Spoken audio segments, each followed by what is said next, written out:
दोस्तों, welcome back to my YouTube channel. कैसे हों आप सभी? आई होप सभी अच्छे होंगे। आज हम पढ़ेंगे डाइवर्जेंस के बारे में, इसके फिजिकल मीनिंग, ज्योमेट्रिकल मीनिंग और एप्लीकेशंस, और इसके बाद इस पे बेस्ड कुछ न्यूमेरिकल प्रॉब्लम करेंगे।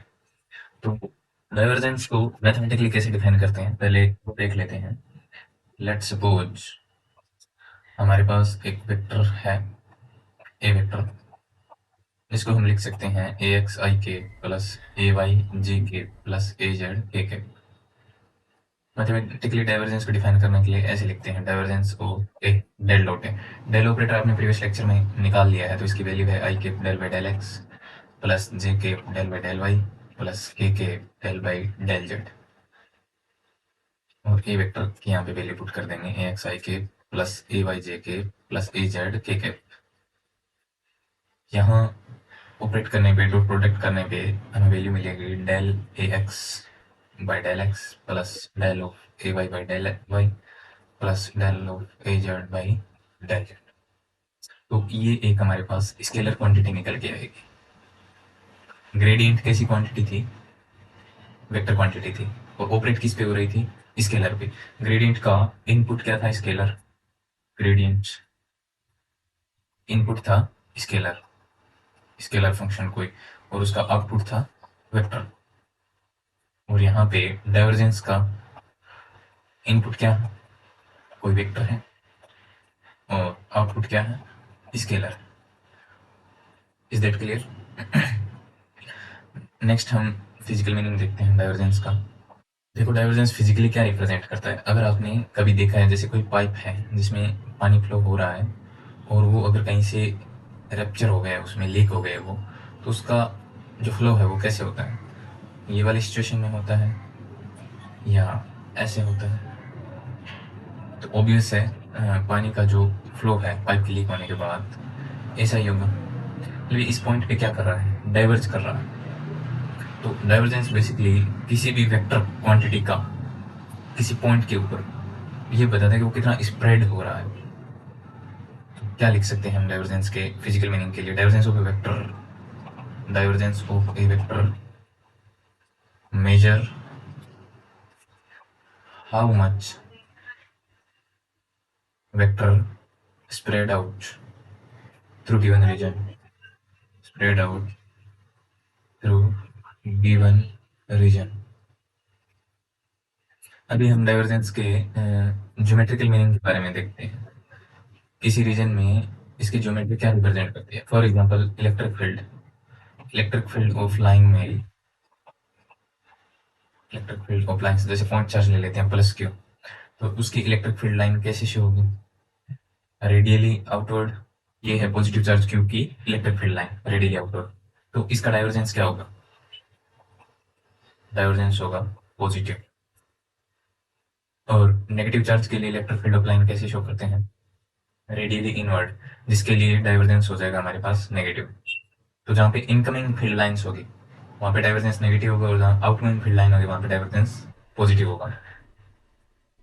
और डाइवर्जेंस कब जीरो होता है, कब नॉन जीरो होता है, वो वाली सिचुएशन भी देख लेते हैं।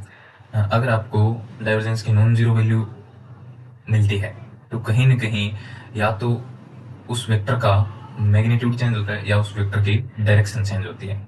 लाइक दो सिचुएशन लेते हैं जिसमें मैं वेक्टर शो कर रहा हूँ। यहाँ पे पहली सिचुएशन में वेक्टर की डायरेक्शन भी सेम है और मैग्नीट्यूड भी सेम है, तो यहाँ पे डाइवर्जेंस क्या निकल के आएगा हमारे पास? जीरो। और सेकंड सिचुएशन में वेक्टर की डायरेक्शन तो सेम है पर उसका मैग्नीट्यूड चेंज हो रहा है। यहाँ पे अलग मैग्नीट्यूड है, यहाँ पे अलग है, और यहाँ पे अलग है, तो यहाँ पे डाइवर्जेंस नॉन जीरो आ जाएगा। तो नॉन जीरो डाइवर्जेंस के लिए यही कंडीशन है कि या तो वेक्टर की डायरेक्शन चेंज होनी चाहिए या वेक्टर का मैग्नीट्यूड चेंज होना चाहिए। नेक्स्ट हम डाइवर्जेंस के एप्लीकेशंस के बारे में पढ़ लेते हैं। पहला एप्लीकेशन है, अगर किसी वेक्टर का आपको डाइवर्जेंस जीरो मिलता है, लाइक वेक्टर ए है जिसका डाइवर्जेंस जीरो है, तो उसको हम सोलेनॉइड वेक्टर बोलेंगे। Then it is solenoid vector. Example क्या है? मैग्नेटिक फील्ड का डाइवर्जेंस जीरो होता है, और डाइवर्जेंस जीरो होने का फिजिकल मीनिंग ये है कि मैग्नेटिक मोनोपोल एग्जिस्ट नहीं करता है। That is magnetic monopole does not exist. Magnetic field line close loop बनाती है, इसलिए उनका डाइवर्जेंस क्या है, 0 है। सपोज ग्रो हाइपोथेटिकली आपको ऐसे बोल दिया जाए कि मैग्नेटिक मोनोपोल एग्जिस्ट करता है, उस सिचुएशन में मैग्नेटिक फील्ड का डाइवर्जेंस क्या होगा? इफ हाइपोथेटिकली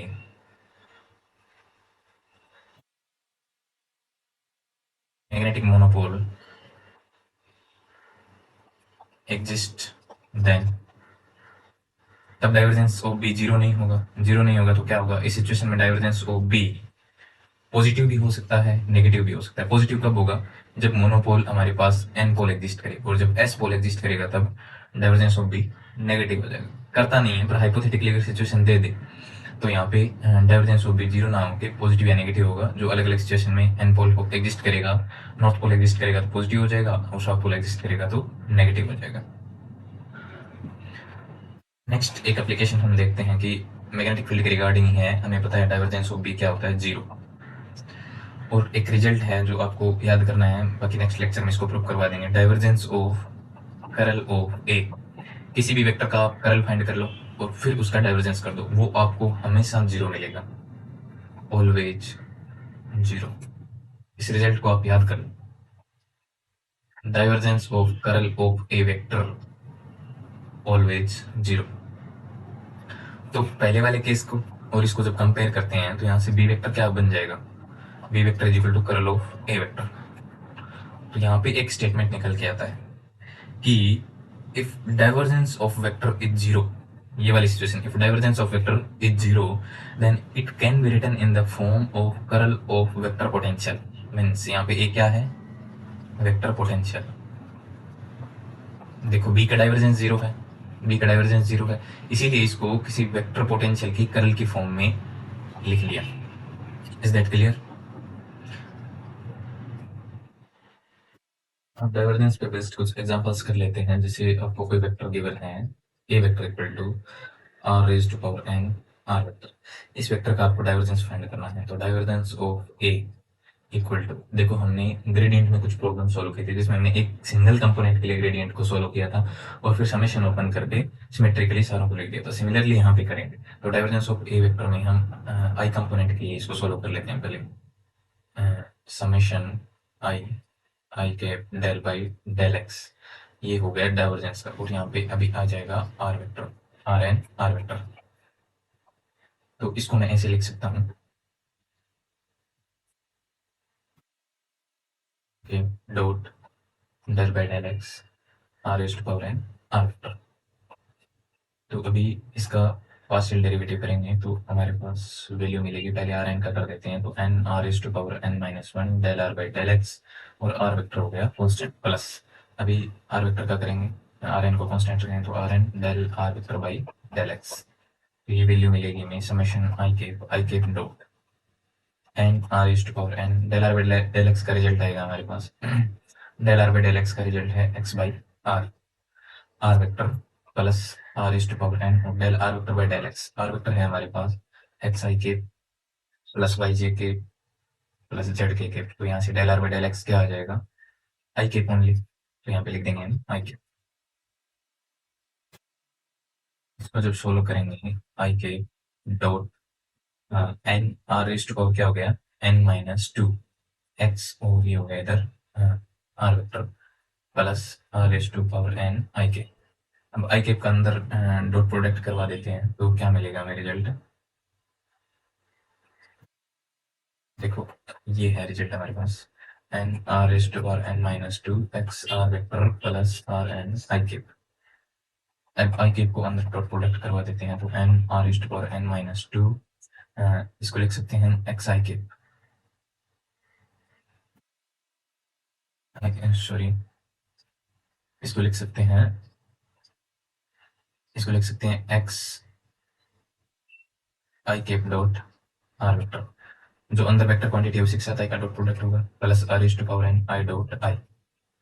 तो यहाँ से मिल जाएगा summation i k n are is to power N minus two, ये हो जाएगा एक्स, इधर डॉट प्रोडक्ट करवाने पे आई का आर वेक्टर के साथ हमें एक्स मिलेगा plus are is to power n, ये वाली क्वांटिटी बन जाएगी यूनिट। तो ये समेशन बन रहा है हमारे पास n r⁻n - 2 x square plus r⁻n। अब सिमेट्रिकली समेशन को ओपन करेंगे तो ये वाली टर्म भी 3 टाइम्स आ जाएगी, ये वाली भी 3 टाइम्स आ जाएगी, तो इसको लिखेंगे हम 3 r⁻n प्लस यहाँ पे क्या बनेगा x स्क्वायर y स्क्वायर और z स्क्वायर, तो n को कॉमन n r⁻n - 2 को कॉमन ले लेते हैं, तो ब्रैकेट में बनेगा x square plus y square plus z square, that is r square, तो 3 r⁻n plus n r⁻n - 2 into r square, तो ये वाली क्वांटिटी बनी n into r⁻n plus 3 r⁻n। Final result हमारे पास divergence of r⁻n into r vector का निकल के आया है n प्लस 3 r⁻n। यहाँ पे अगर मैं n इक्वल टू -3 पुट कर दूं तो ये क्या कौन सा वेक्टर बन जाएगा, सोलेनॉइड वेक्टर। तब डाइवर्जेंस की वैल्यू हमें 0 मिल जाएगी, इसके लिए r⁻3 के लिए। नेक्स्ट प्रॉब्लम है हमारे पास divergence of f cross r। इसका क्या रिजल्ट निकल के आता है वो देखते हैं। तो सिंगल कंपोनेंट के लिए सोल्व कर लेते हैं।